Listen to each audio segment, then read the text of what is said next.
ಕಳೆದ 1 ವರ್ಷದಿಂದ SIR ಬಗ್ಗೆ ಕೆಲಸ ಮಾಡ್ತಾ ಇದೀವಿ. 1 ದಿವಸ 2 ದಿವಸ ಅಲ್ಲ ಇದು. ಬಸವಣ್ಣನ ಕುವೆಂಪುವಿನ ಈ ನಾಡಿನಲ್ಲಿ ಮತ್ತೆ ಇದೊಂದು ಮತದಾರರ ಪಟ್ಟಿ ಒಂದು ರಾಜಕಾರಣಕ್ಕೆ ಸಿಲುಕಬಾರದು ಅನ್ನುವ ಎಚ್ಚರಿಕೆ ಜೊತೆ ಸಾಕಷ್ಟು ಕೆಲಸಗಳು ನಡೆದಿದ್ದಾವೆ. ಇದು ಒಂದು ಷಡ್ಯಂತ್ರ, ಒಂದು ಪಿತೂರಿಯ ಒಂದು ಭಾಗ. ಈ ಪಿತೂರಿಯನ್ನು ನಾವು ನ್ಯಾಯಾಲಯದ ಮೂಲಕ ಇದನ್ನೊಂದು ರಾಜಕೀಯ ಹೋರಾಟವಾಗೂ ನಾವು ಪರಿಗಣಿಸ್ತಾ ಇದ್ದೀವಿ. ಲಾಜಿಕಲ್ ಡಿಸ್ಕ್ರಿಪೆನ್ಸೀಸ್ ನ BLO ಆಪಲ್ ಹಾಕಿದ್ರು. ಅದ್ರ ಬಗ್ಗೆ ಮಿನಿಮಮ್ ಟ್ರೈನಿಂಗ್ ಇಲ್ಲ, ಮಿನಿಮಮ್ ಇನ್ಸ್ಟ್ರಕ್ಷನ್ಸ್ ಇಲ್ಲ. ಬರ್ತಾ ಇದೆ SIR, ನಿಮ್ಮ ಯಾವ ಈಗ ಅಡ್ರೆಸ್ ಅಲ್ಲಿ ಇದ್ರು ಅಲ್ಲಿ ಶಿಫ್ಟ್ ಮಾಡ್ಕೊಳ್ಳಿ ಅಂತ ಹೇಳಿದ್ರ. ಚುನಾವಣಾ ಆಯೋಗ ಚಲೋವನ್ನ ಸೆಪ್ಟೆಂಬರ್ 1ನೇ ತಾರೀಕು ಫ್ರೀಡಂ ಪಾರ್ಕ್ ಚುನಾವಣಾ ಆಯೋಗದ ಚಲೋವನ್ನು ಮಾಡ್ತಾ ಇದ್ದೀವಿ. 1.25 ಕೋಟಿ ಜನರನ್ನ ತೀವ್ರವಾದಂತಹ ಆತಂಕ, ಒತ್ತಡಕ್ಕೆ ಇದು ಈ ಪ್ರೋಸೆಸ್ ಒಳಪಡಿಸಿದೆ. ಸ್ನೇಹಿತರೆ, ಇದು ಕರ್ನಾಟಕದ ನಾಗರಿಕ ಸಮುದಾಯ ಅಂದ್ರೆ ಎಲ್ಲಾ ಕರ್ನಾಟಕದಲ್ಲಿ ಇರುವಂತಹ ಎಲ್ಲಾ ಜನಪರ ಸಂಘಟನೆಗಳು, ಎಲ್ಲಾ ಜಾತ್ಯತೀತ ಪಕ್ಷಗಳು ಮತ್ತೆ ಎಲ್ಲಾ ಪ್ರಜ್ಞಾವಂತರು, ವಿಚಾರವಂತರು ಕಳೆದ 1 ವರ್ಷದಿಂದ SIR ಬಗ್ಗೆ ಕೆಲಸ ಮಾಡ್ತಾ ಇದೀವಿ. 1 ದಿವಸ 2 ದಿವಸ ಅಲ್ಲ ಇದು. ಕಳೆದ 1 ವರ್ಷದಿಂದ ನಡೀತಾ ಇದೆ. ಬಿಹಾರದಲ್ಲಿ SIR ಘೋಷಣೆ ಮಾಡಿದಾಗಲಿಂದ ಹಿಡಿದು ಕರ್ನಾಟಕದ ಸಿವಿಲ್ ಸೊಸೈಟಿ ನಿರಂತರವಾಗಿ ಅದನ್ನು ಫಾಲೋ ಮಾಡ್ಕೊಂಡು ಬಂದಿದೆ.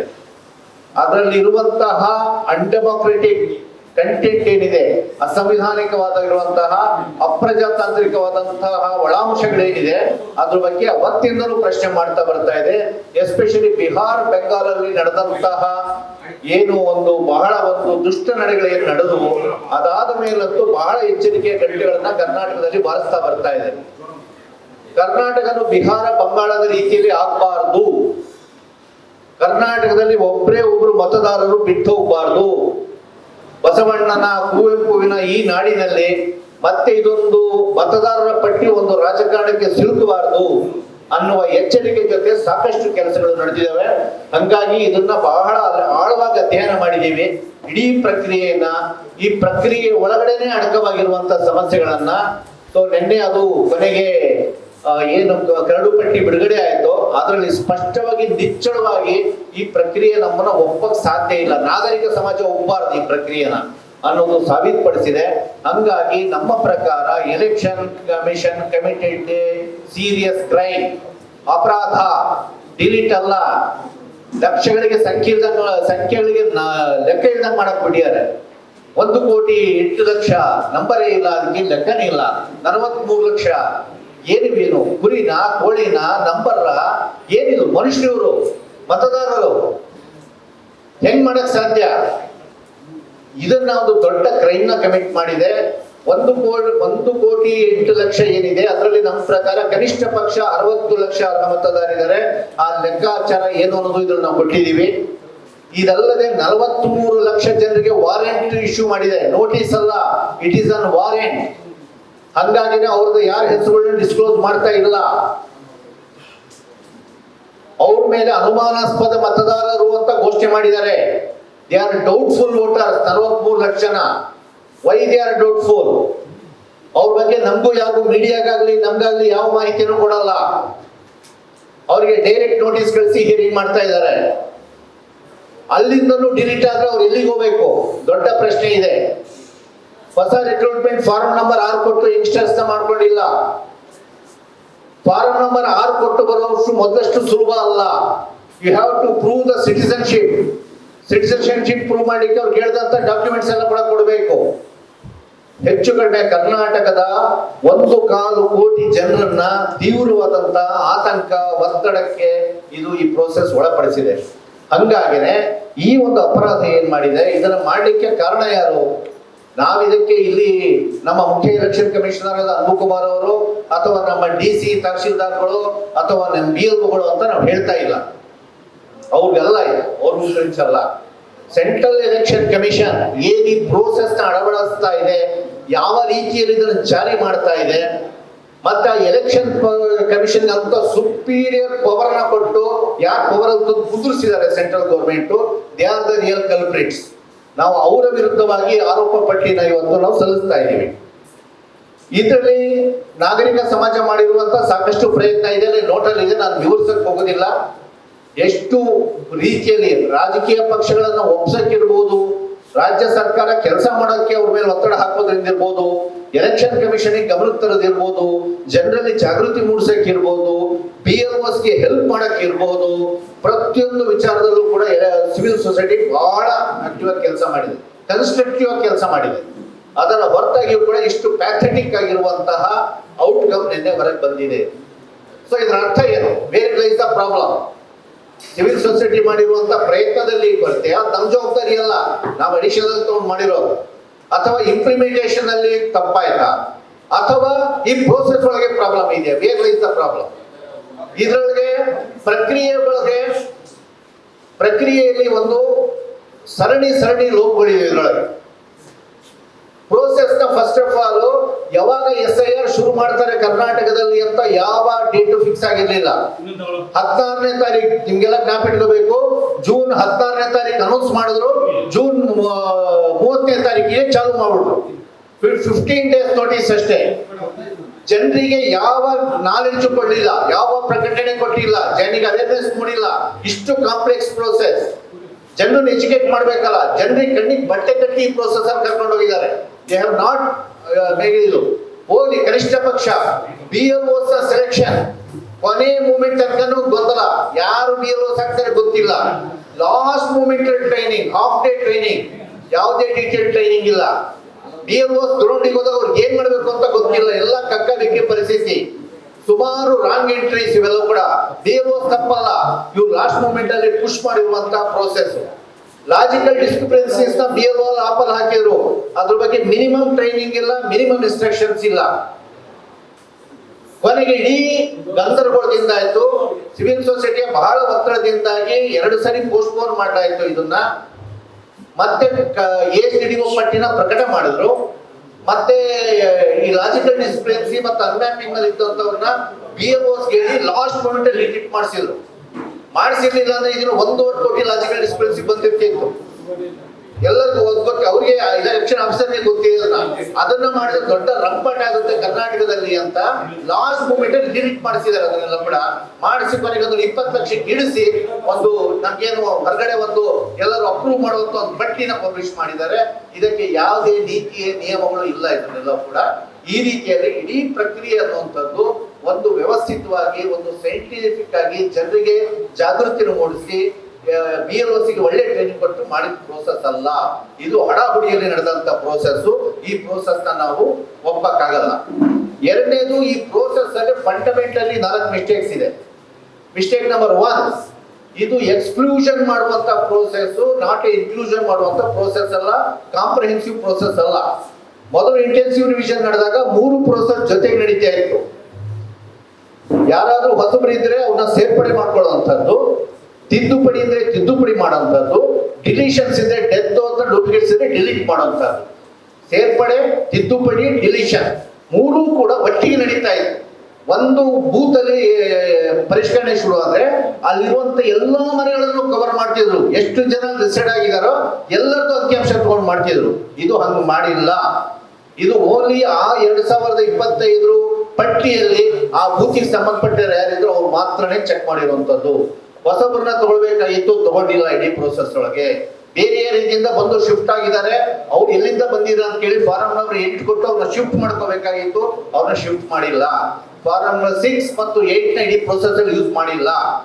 ಇದ್ರಲ್ಲಿ ಯೂಸ್ ಮಾಡಿರುವಂತದ್ದು ಎನ್ಯುಮರೇಷನ್ ಫಾರ್ಮ್ ಕೊಟ್ಟು ಡೌಟಿಂದ ನೋಡಿ ಯಾರ್ಯಾರು ಕೈ ಸಿಕ್ಕಿಲ್ಲ, ಯಾರು ಮನೆ ಬದಲಾಯಿಸಿದ್ದಾರೆ, ಯಾರು ಡಾಕ್ಯುಮೆಂಟೇಶನ್ ಸರಿಯಾಗಿ ಫಿಲ್ಅಪ್ ಮಾಡಿಲ್ಲ, ಅಥವಾ ಇವ್ರಿಗೆ ಯಾರು ಅನ್ಮ್ಯಾಪ್ಡ್ ಅನ್ಸ್ತದೆ, ಯಾರಿಗೆ ಲಾಜಿಕಲ್ ಡಿಸ್ಪ್ಯೂಟ್ ಅನ್ಸ್ತದೆ ಅವ್ರಿಗೆಲ್ಲ ಡಿಲೀಟ್ ಮಾಡೋದು. This is a deleting process, not a revision process. Revision ಅಂದ್ರೆ addition, deletion, correction. All the 3 ಇರಬೇಕು. It is not a comprehensive process. ಇದು number 1. Number 2, shifted voters delete ಅಂತ ಡಿಸೈಡ್ ಮಾಡಿರೋದು. ನಾವು ಅನ್ಬು ಕುಮಾರ್ ಸರ್ ಹತ್ರನೇ ಮಾತಾಡಿದ್ವಿ. ಅವರೇ ಸ್ಪಷ್ಟವಾಗಿ ಹೇಳಿದ್ರು, ಯಾವತ್ತು ಎಲೆಕ್ಷನ್ ಕಮಿಷನ್ ಡಿಕ್ಲೇರ್ ಮಾಡ್ತು ಜೂನ್ 16, ಅವತ್ತು ವೋಟರ್ ಲಿಸ್ಟ್ ಈಸ್ ಫ್ರೀಸ್. ಆ ಡೇಟ್ ಅಲ್ಲಿ ಯಾರು ಆ ಮನೆಯೊಳಗೆ ಇವತ್ತು ವಾಸ ಇರೋ ಶಿಫ್ಟ್ ಆಗಿದ್ದಾರೆ ಅವ್ರದೆಲ್ಲ automatically it is considers deleted. ನಾವು ಕೇಳೋ ಪ್ರಶ್ನೆ, ಹೆಂಗ್ ನೀವು ಡಿಲೀಟ್ ಮಾಡ್ತೀರಾ? ಮತದಾರರು ಮನೆ ಬದಲಾಯಿಸಿದ್ರೆ ಡಿಲೀಟ್ ಮಾಡುವಂಥದ್ದು ಇತಿಹಾಸದಲ್ಲೇ ಇಲ್ಲ. ಡಿಲೀಟ್ ಮಾಡಕ್ ಬರಲ್ಲ. ನೀವು ಫಾರ್ಮ್ ನಂಬರ್ 8 ಕೊಟ್ಟು ವೋಟ್ ಅನ್ನ ಶಿಫ್ಟ್ ಮಾಡಬೇಕು. ಇದೆಲ್ಲ ಡಿಲೀಟ್. ಇಲ್ಲಿ ಎನ್ ಮಾಸ್ ಡಿಲೀಟ್ ಮಾಡಿ ಹಾಕಿದ್ದಾರೆ. ಸರಿ, ಅದು ನಮ್ಗೆ SIR ಒಳಗಿದೆ ಹೆಂಗ್ ಮಾಡಿ ಅದ್ರಲ್ಲಿ ನೀವು ಅವೇರ್ನೆಸ್ ಕೊಟ್ರ, ಜನರಿಗೆ ಹೇಳಿದ್ರ ನೀವು ಬರ್ತಾ ಇದೆ SIR ನಿಮ್ಮ ಯಾವ ಈಗ ಅಡ್ರೆಸ್ ಅಲ್ಲಿ ಇದ್ರು ಅಲ್ಲಿ ಶಿಫ್ಟ್ ಮಾಡ್ಕೊಳ್ಳಿ ಅಂತ ಹೇಳಿದ್ರ, ಯಾವ್ದು ಅವೇರ್ನೆಸ್ ಕೊಡದಲ್ಲಿ ನೀವು ಹೆಂಗ್ ಅಟ್ಯಾಕ್ ಮಾಡ್ಬಿಟ್ಟು ಡಿಲೀಟ್ ಮಾಡಿದ್ರಿ. ಇದು ನಂಬರ್ 2ನೇದಾಗಿ ಬಹಳ ಸೀರಿಯಸ್ ಮಿಸ್ಟೇಕ್. 3ನೇದು ಏನ್ ಹೇಳಿದ್ರು, ಮ್ಯಾಪಿಂಗ್ ಮಾಡ್ಬೇಕು ಅಂದ್ರು. 2002 ಪಟ್ಟಿ ಜೊತೆ ಲಿಂಕ್ ಮಾಡಿ ನೋಡಿ ಅಂತ ಹೇಳಿದ್ರು. 2007 ಪಟ್ಟಿಯನ್ನು ಜನರಿಗೆ ಕೊಟ್ರ, 2025 ಪಟ್ಟಿ ಜನರಿಗೆ ಕೊಟ್ರ. ಅದೇ ಒಂದು ಡೆಮೋಕ್ರೆಟಿಕ್ ಕಂಟ್ರಿ, ನೀವು ಮ್ಯಾಪಿಂಗ್ ಮಾಡಬೇಕು ಅಂದ್ರೆ ಕೊಡ್ಬೇಕಲ್ಲ ಜನರಿಗೆ 2 ಪಟ್ಟಿಗಳನ್ನ ಕೊಟ್ರ. ಕೊನೆಗೆ ವೆಬ್ಸೈಟ್ ಅಲ್ಲಿ ನೋಡ್ಕೊಳ್ರಿ ಅಂತ ಹೇಳಿದ್ರಿ. ಎಲ್ಲರೂ ಏನ್ ಟೆಕ್ಕಿಗಳ ಈ ರಾಜ್ಯದ ಜನ. ಸರಿ, 2002 ಪಟ್ಟಿಗೂ ಹೋದ್ವಿ, ಸುಮಾರು ಕಡೆ ಪಾರ್ಟ್ಗಳು ಇಲ್ಲ. 2002 ಪಟ್ಟಿ is not A comprehensive list. ಒಂದೊಂದು ಬೂತಿನ ಡಾಟಾನೇ ಇಲ್ಲ 2002 ಪಟ್ಟಿಯಲ್ಲಿ. ಸುಮಾರು ಉದಾಹರಣೆಗಳನ್ನು ಅವ್ರಿಗೆ ಕೊಟ್ಟಿದ್ವಿ ನಾವು ಎಲೆಕ್ಷನ್ ಕಮಿಷನರಿಗೆ. ಸೊ ಈಗ ಅವ್ರು 2000 ಲಿಂಕ್ ಮಾಡಕ್ ಆಗಲ್ಲ. ಆಮೇಲೆ ಇವ್ರು ಬಂದು ಏನ್ ಹೇಳಿದ್ರು, ತಲೆ ಕೆಡಿಸ್ಕೋಬೇಡಿ, ಕೆಳಗಡೆ ಸಿಗ್ನೇಚರ್ ಮಾಡಿ ಇವತ್ತು ಪ್ರೆಸೆಂಟ್ ಡಾಟಾ ಕೊಟ್ಬಿಟ್ಟು ಸಾಕು, ನಿಮ್ದು ಡ್ರಾಫ್ಟ್ ಲಿಸ್ಟ್ ಅಲ್ಲಿ ಬರುತ್ತೆ, ಡ್ರಾಫ್ಟ್ ಲಿಸ್ಟ್ ಅಲ್ಲಿ ಬರುತ್ತೆ, ಜೊತೆ ನೋಟಿಸ್ ಬರುತ್ತೆ. ಈಗ ಅವರೆಲ್ಲ ಹೋಗಿ ಮತ್ತೆ ಡಾಕ್ಯುಮೆಂಟ್ಸ್ ಸಬ್ಮಿಟ್ ಮಾಡಬೇಕು ವಿತಿನ್ ದ 1 ಮಂತ್. ಯಾವ ತಪ್ಪಿಗೆ? ನಿಮ್ಮ ತಪ್ಪಿಗೆ. ನಿಮ್ಮಲ್ಲಿ ಅದು ಲಿಸ್ಟ್ ಅಲ್ಲಿ ಇಲ್ಲ 2002 ಅಂತ ಹೇಳಿದ್ರೆ ಜನ ಯಾಕೆ ದಂಡ ಕೊಡಬೇಕು? ಇದು ಒಂದು 3ನೇದಾಗಿ ಇದರಲ್ಲಿ ಇರುವಂತಹ ಮೇನ್ ಪ್ರೋಸೆಸ್. 4ನೇದು ಲಾಜಿಕಲ್ ಡಿಸ್ಪ್ರಿಯನ್ಸಿ. ಬೆಂಗಾಳದಲ್ಲಿ ಇದು ಬಂಗಾಳನ ಅಲ್ಲೋಲ ಕಲ್ಲೋಲ ಮಾಡಾಕಿದ್ದಾರೆ. ಅಂತ ಒಂದು ಪ್ರೋಸೆಸ್ ನಾವು ಮತ್ತೆ ಹೇಳ್ತಾ ಇದೀವಿ. ಕರ್ನಾಟಕದಲ್ಲಿ ನೀವು ಮಾಡಂಗಿಲ್ಲ, ನೀವು ಅಟ್ಲೀಸ್ಟ್ ಅದ್ರ ಬಗ್ಗೆ ಹೇಳಬೇಕು. ಏನ್ ಮಾಡಕ್ ಹೊರಟಿದ್ರೆ ಹೇಳಿ. ಕೊನೆ ತನಕ ಬೈಬಿಡ್ಲಿಲ್ಲ. ಒಂದು ಪೇಪರ್, ಒಂದು ಪ್ರೆಸ್ ಮೀಟ್ ಅಲ್ಲಿ ಮಾತಾಡಲಿಲ್ಲ. ಸೀಕ್ರೆಟ್ ಆಗಿ ಮೇಂಟೈನ್ ಮಾಡಿದ್ರು, ವೈದ್ಯ ಸೀಕ್ರೆಸಿ. ಎಲ್ಲ BLO ಆಪಲ್ಲಿ ಇದ್ದದು. ಆದ್ರೆ BLOಸಿಗೆ ಒಂದು ಟ್ರೈನಿಂಗ್ ಕೊಡ್ಲಿಲ್ಲ, ಇನ್ಸ್ಟ್ರಕ್ಷನ್ ಕೊಡ್ಲಿಲ್ಲ, ಪಬ್ಲಿಕ್ ಒಂದು ಅವೇರ್ನೆಸ್ ಮೂಡಿಸ್ತಿಲ್ಲ. ಅದನ್ನ ಸೀಕ್ರೆಟ್ ಆಪರೇಷನ್ ಮಾಡಿದ್ರು. ಈಗಲೂ ಕೂಡ ಏನಾಯ್ತು, ಅದು ಸಿಕ್ಕಾಪಟ್ಟೆ ಪಟ್ಟಿ ಬೆಳೆದೋಗ್ಬಿಡ್ತು, ಲಾಜಿಕಲ್ ಡಿಸ್ಪ್ರಿಯನ್ಸಿ. ಆಮೇಲೆ ಇದನ್ನ ಬಿಡುಗಡೆ ಗಲಾಟೆ ಆಗುತ್ತೆ ಅಂತ ಕಟ್ ಮಾಡಿದ್ರು. ಆದ್ರೆ ಈಗ ಅದನ್ನು ಪಬ್ಲಿಷ್ ಮಾಡಲ್ಲ. Why you are doing this secret operation logical discrepancy ಬಗ್ಗೆ ಅನ್ನೋದನ್ನು ಇವತ್ತು ಕೇಳ್ತೀವಿ. ಈ ಪ್ರೋಸೆಸ್ ನಾವು ಇವ್ರ ಜೊತೆಯಿಂದ ನಾವು ಒಪ್ಪಕ್ಕಾಗೋದಿಲ್ಲ. ಈಗ ಗರಡು ಪಟ್ಟಿ ಮನೆಗೆ ಬಿಟ್ಟಿದೆ. ಈ ಗರಡು ಪಟ್ಟಿನ ನಾವು ಯಾರಾದ್ರೂ ಒಪ್ಪಕ್ ಸಾಧ್ಯ ಇಲ್ಲ. ಇದ್ರಾಗೆ ASDDO ಅಂತ ಒಂದು ಇದೆ, ಫಸ್ಟ್ ಪಾರ್ಟ್. ಅದರೊಳಗೆ absent, shifted, death, duplicate and others ಅಂತಿದೆ. Who are these absent? Absent ಅಂತ ಹೇಳಿದ್ರೆ ಮನೆ ಇದೆ, ಅವ್ರು ಇದ್ದಾರೆ, BLO ಹೋದಾಗ ಇವರು ಸಿಕ್ಕಿಲ್ಲ, ಅವ್ರು ಕೆಲ್ಸಕ್ಕೆ ಹೋಗಿದ್ರು, ಅಥವಾ ಆಸ್ಪತ್ರೆಗೆ ಅಡ್ಮಿಟ್ ಆಗಿದ್ದಾರೆ, ಅಥವಾ ಊರಿಗೆ ಹೋಗಿದ್ದಾರೆ, ಬೇರೆ ಕಡೆ ದುಡಿಯಕ್ಕೆ ಹೋಗಿದ್ದಾರೆ. ಅವ್ರು ಇದ್ದಾರೆ ವೋಟರ್ಸ್. ಇವರೆಲ್ಲ ಬಡ ಜನರ, ಇವರೆಲ್ಲರೂ ಕೂಡ ಇವರು ದುಡಿಯಕ್ಕೆ ಹೋದ ಜನರನ್ನ ಆಬ್ಸೆಂಟ್ ಸ್ಥಿತಿಯಲ್ಲಿ ಡಿಲೀಟೇ ಮಾಡಕ್ ಬಿಟ್ಟಿದ್ದಾರೆ. 2ನೇದು ಶಿಫ್ಟೆಡ್. ಅದವಾಗ ಹೇಳಿದ್ದೀನಿ, ರಿಪೀಟ್ ಮಾಡಕ್ ಹೋಗಲ್ಲ. ಮನೆ ಬದಲಾಯಿಸಿರೋರು, ಬಾಡಿಗೆ ಮನೆ ಶಿಫ್ಟ್ ಮಾಡ್ತಾರೆ, ಶಿಫ್ಟೆಡ್ ಡಿಲೀಟ್ ಮಾಡಾಕಿದ್ದಾರೆ. ಅದರ್ಸ್ ಯಾರು? ಅದರ್ಸ್ ಎಲಿಮಿನೇಷನ್ ಫಾರ್ಮ್ ಕೊಟ್ಟಿದ್ದೀರಾ, ಆದ್ರೆ ಕಲೆಕ್ಟ್ ಮಾಡ್ಕೊಂಡಿಲ್ಲ, ಅಥವಾ ಅದರಲ್ಲಿ ಡಿಜಿಟಲಿ ಅಪ್ಲೋಡ್ ಮಾಡಿಲ್ಲ. ಅವ್ರನ್ನ ಟೆಕ್ನಿಕಲಿ ಏನ್ ಹೇಳ್ತಿದ್ದೀರಿ, ಎಲಿಮಿನೇಷನ್ ಫಾರ್ಮ್ ಕೊಡಲು ನಿರಾಕರಿಸಿದವರು ಅಂತಾರೆ ಯಾರಿದಾರಪ್ಪ ಕರ್ನಾಟಕದಲ್ಲಿ? ಎಲಿಮಿನೇಷನ್ ಫಾರ್ಮ್ ಇಸ್ಕೊಂಡು ನಾನು ಕೊಡಲ್ಲ ಹೋಗ್ರಿ ಅಂತ ಹೇಳೋರು ಇದ್ರು. ಯಾರೋ 4-5 ಜನ ಸ್ವಲ್ಪ ಪ್ರಾಬ್ಲಮ್ ಇರೋದು ಇರ್ಬೋದು, ಲಕ್ಷಾಂತರ ಜನ ಸಾಧ್ಯನಾ ಹಂಗ್ ಕೊಡಲ್ಲ ಅಂತ ಹೇಳೋದಕ್ಕೆ? ಸೊ ಇವರೆಲ್ಲ ಯಾರು? ಇವರೆಲ್ಲ ರಿಯಲ್ ವೋಟರ್ಸ್ ಇದ್ದಾರೆ. ಶಿಫ್ಟೆಡ್ ಆಗಿ 2 ಟೈಪ್ ಮಾಡಿದ್ದಾರೆ. ಶಿಫ್ಟೆಡ್ ಅವರು ಶಿಫ್ಟ್ ಹೋದ್ಮೇಲೆ ಡಿಲೀಟ್ ಮಾಡಿದ್ದಾರೆ, ಆದ್ರೆ ಕೆಲವರು ಶಿಫ್ಟ್ ಆಗಿ ಬೇರೆ ಡಾಕ್ಯುಮೆಂಟ್ ಅಲ್ಲಿ ಮಾಡ್ಕೊಂಡಿದ್ದಾರೆ. ಸೊ ಅಂತವರು ಕೆಲವರು ಹಂಗಿಲ್ಲ, ಆದ್ರೆ ಕೆಲವರು ಅಲ್ಲಿ ಮನೆ ಬದಲಾಯಿಸಿದ್ದಾರೆ, ಡಾಕ್ಯುಮೆಂಟ್ ಇಲ್ಲ ಇದೆ. ಇವ್ರ ಗಾಯ, ಇವ್ರಿಗೇನು ಇಲ್ಲ. ಸೊ ಇವ್ರು ಅದ್ರಲ್ಲಿ ಎಷ್ಟಿದ್ದಾರೆ, ಇದ್ರಲ್ಲಿ ಎಷ್ಟು ನಮ್ಗೆ ಲೆಕ್ಕ ಗೊತ್ತಿಲ್ಲ. 50% ತೆಗೆದ್ರು ಕೂಡ ಅಲ್ಲಿ ಒಂದು 33 ಲಕ್ಷ ಜನ ಅವ್ರು ಹೋಗಿದ್ದಾರೆ. ಅವ್ರು 3 ಕೂಡಿದ್ರೆ ಆಬ್ಸೆಂಟ್, ಅದರ್ಸ್ ಮತ್ತೆ ಈ ಶಿಫ್ಟೆಡ್ ಅಲ್ಲಿ 50% ನಾವು ಕ್ಯಾಲ್ಕುಲೇಟ್ ಮಾಡಿದ್ರೆ ಕನಿಷ್ಠ ಒಂದು 53 ಲಕ್ಷ ಜನ ರಿಯಲ್ ವೋಟರ್ ನ ಡಿಲೀಟ್ ಮಾಡಿದ್ದಾರೆ ಅವರು. ಇದರಲ್ಲೇ 43 ಲಕ್ಷ ಜನರಿಗೆ ಈಗ ನೋಟಿಸ್ ನ ಇವರು ಕಳಿಸಿದ್ದಾರೆ. ಸೊ ಇದನ್ನ ನಾವು ಯಾವುದೇ ಕಾರಣಕ್ಕೆ ನಾವು ಒಪ್ಪಕ್ಕಾಗಲ್ಲ. ದುಡಿಯಕ್ಕೆ ಹೋಗಿದ್ದು ತಪ್ಪಲ್ಲ, ಮನೆ ಬಾಡಿಗೆಯನ್ನು ಬದಲಾಯಿಸಿರೋದು ತಪ್ಪಲ್ಲ, ನಿಮ್ಮ ಮ್ಯಾಪಿಂಗ್ ಅವ್ರು ಸಿಕ್ಕಿಲ್ಲ ಅಂದ್ರೆ ಅವ್ರದ್ದು ತಪ್ಪಲ್ಲ, ಸಣ್ಣ ಪುಟ್ಟ ಡಾಕ್ಯುಮೆಂಟಲ್ ಕರೆಕ್ಷನ್ಸ್ ಇದೆ ತಪ್ಪಲ್ಲ. ಇವರೆಲ್ಲರನ್ನೂ ಕೂಡ ನೀವು ಇದಕ್ಕೆ ಡಿಲೀಟ್ ಮಾಡಿ ಅನುಮಾನಾಸ್ಪದ ವೋಟರ್ಸ್ ಅಂತ ಮಾಡಿ ಅವ್ರನ್ನ ಅವಮಾನಿಸ್ತಿರೋದನ್ನ ಕರ್ನಾಟಕದ ಸಿವಿಲ್ ಸೊಸೈಟಿ ಒಪ್ಪದಿಲ್ಲ ಅಂತ ನಾವು ರಿಜೆಕ್ಟ್ ಮಾಡ್ತಿದ್ದೀವಿ. ಕೊನೆಗೆ ಫೈನಲ್ ಕನ್ಕ್ಲೂಷನ್ಸ್ ಬೇಸಿಕಲಿ 4 ಪಾಯಿಂಟ್ ಮೇಲೆ ಹೇಳಿ ನಾನು ಮುಗಿಸ್ತೀನಿ. ಆಮೇಲೆ ಮಿಕ್ಕ ಚರ್ಚೆನ ಪ್ರಕಾಶ್ ಅವರು ಮುಂದುವರಿಸ್ತಾರೆ. ನಂಬರ್ 1, ಇಡೀ ಪ್ರೋಸೆಸ್ ಏನಿದೆ, ಇಡೀ ಪ್ರೋಸೆಸ್ ನ ಅವ್ರು ಕೊಟ್ಟಿರುವಂತ ಅಂಕಿ ಸಂಖ್ಯೆಗಳನ್ನ ಔಟ್ಪುಟ್ ಏನ್ ಕೊಟ್ಟಿದ್ದಾರೆ, they are not scientific, they are not matching with the ground reality. ಆ ಸಂಖ್ಯೆಗಳು ಅದರಿಂದ ಇರುವಂತ ವಿವರಣೆ, ತರ್ಕ, ಯಾವ್ದಾದಕ್ಕೆ ಏನೇನು ಕಾರಣ ಅವ್ರು ಚರ್ಚೆ ಕೂಡ್ಲಿ ನೋಡೋಣ. ಶಿಫ್ಟೆಡ್ ನಮ್ಗೆ ಮುಖಾಮುಖಿ ಉತ್ತರ ಕೊಟ್ಬಿಡಿ. ಶಿಫ್ಟೆಡ್ ನ ಲೆಟ್ ದೆಮ್ ಎಕ್ಸ್ಪ್ಲೈನ್, ಶಿಫ್ಟೆಡ್ ನ ಅದರ್ಸ್ ನ ಲೆಟ್ ದೆಮ್ ಎಕ್ಸ್ಪ್ಲೈನ್, ಆಬ್ಸೆಂಟ್ ನ ಲೆಟ್ ದೆಮ್ ಎಕ್ಸ್ಪ್ಲೈನ್. ಅವ್ರ ಎಕ್ಸ್ಪ್ಲನೇಷನ್ ಫಂಡಮೆಂಟಲಿ ರಾಂಗ್.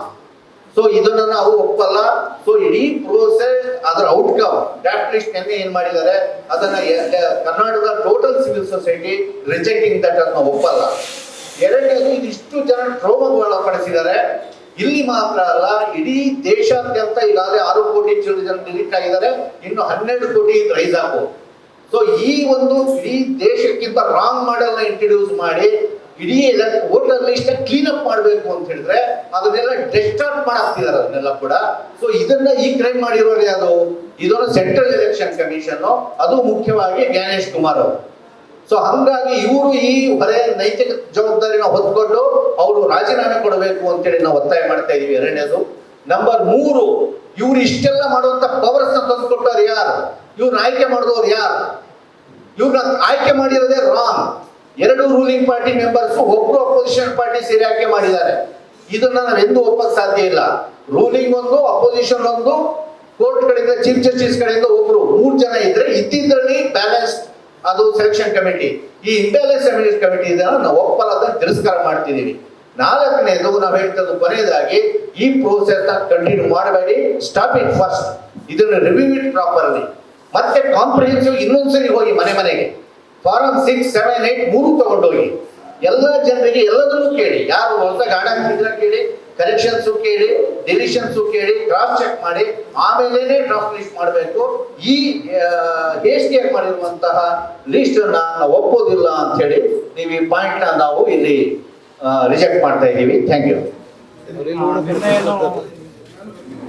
ಕರಡು ಪಟ್ಟಿ ಕರ್ನಾಟಕದ ಎಲೆಕ್ಷನ್ ಕಮಿಷನ್ ಬಿಡುಗಡೆ ಮಾಡಲಾಗಿದೆ. ಇದು ನಮ್ಮ ನಿರೀಕ್ಷೆಯಂತೆಯೇ ಬಹಳ ವೈಜ್ಞಾನಿಕವಾದದ್ದು ಮತ್ತು ಪ್ರಜಾಪ್ರಭುತ್ವ ವಿರೋಧಿಯಾದದ್ದು.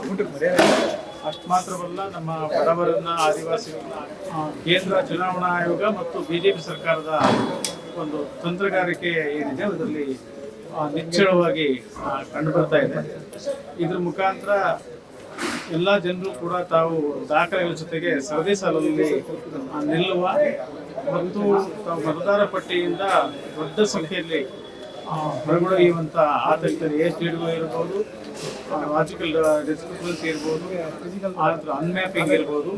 ಈ ಮುಖಾಂತರ ಸುಮಾರು 83 ಲಕ್ಷದಷ್ಟು ಜನ ಹೊರಗುಳಿಯುವಂಥ ಆತಂಕ ಸಹಜವಾಗಿದ್ದಾರೆ. ಇದು ಒಂದು ಷಡ್ಯಂತ್ರದ ಒಂದು ಪಿತೂರಿಯ ಒಂದು ಭಾಗ. ಈ ಪಿತೂರಿಯನ್ನು ನಾವು ನ್ಯಾಯಾಲಯದ ಮೂಲಕ ಇದನ್ನೊಂದು ರಾಜಕೀಯ ಹೋರಾಟವಾಗೂ ನಾವು ಪರಿಗಣಿಸ್ತಾ ಇದ್ದೀವಿ. ಮಾತ್ರ ಅಲ್ಲ, ಇದೇ ಸೆಪ್ಟೆಂಬರ್ 1ನೇ ತಾರೀಕು ನಾವು ಯಾರ್ಯಾರು ಇದರಿಂದ ಈ ಪಟ್ಟಿಯಿಂದ ಹೊರಗಡೆ ತಳ್ಳಲ್ಪಟ್ಟಿದ್ದಾರೋ ಅಥವಾ ಹೊರಗಡೆ ತಳ್ಳಿದ್ದಾರೋ ಅವರೆಲ್ಲರನ್ನು ಒಗ್ಗೂಡಿಸಿ ಒಂದು ಬೃಹತ್ ಪ್ರಮಾಣದ ಎಲೆಕ್ಷನ್ ಏನು ಚುನಾವಣಾ ಆಯೋಗ ಏನಿದೆಯೋ ಚುನಾವಣಾ ಆಯೋಗ ಚಲೋವನ್ನ ಸೆಪ್ಟೆಂಬರ್ 1ನೇ ತಾರೀಕು ಫ್ರೀಡಂ ಪಾರ್ಕಿಂದ ಮಾಡಿತು ಚುನಾವಣಾ ಆಯೋಗದ ಚಲೋವನ್ನು ಮಾಡ್ತಾ ಇದ್ದೀವಿ. ಇದಕ್ಕೆ ಕರ್ನಾಟಕ ರಾಜ್ಯದ ಎಲ್ಲ ಪ್ರಜ್ಞಾವಂತರು, ಕರ್ನಾಟಕದ ಸ್ವಾಭಿಮಾನಿಗಳು ಮತ್ತು ಕರ್ನಾಟಕವನ್ನು ಉಳಿಸ್ಕೊಳ್ಳುವ ಬಯಸುವ ಎಲ್ಲರೂ ಕೂಡ ದೊಡ್ಡ ಸಂಖ್ಯೆಯಲ್ಲಿ ಪಾಲ್ಗೊಳ್ತಾರೆ. ಎಲೆಕ್ಷನ್ ಕಮಿಷನ್ ಏನಿದೆಯೋ ಈ SIR ಇದನ್ನ ಸ್ಕ್ರಾಪ್ ಮಾಡಬೇಕು ಅನ್ನುವ ದಾವೆಯನ್ನು ಕೂಡ ಸುಪ್ರೀಂ ಕೋರ್ಟಲ್ಲಿ ಮತ್ತು ಬೇರೆ ಬೇರೆ ಕೋರ್ಟ್ಗಳಲ್ಲಿ ಹಾಕಲಾಗಿದೆ.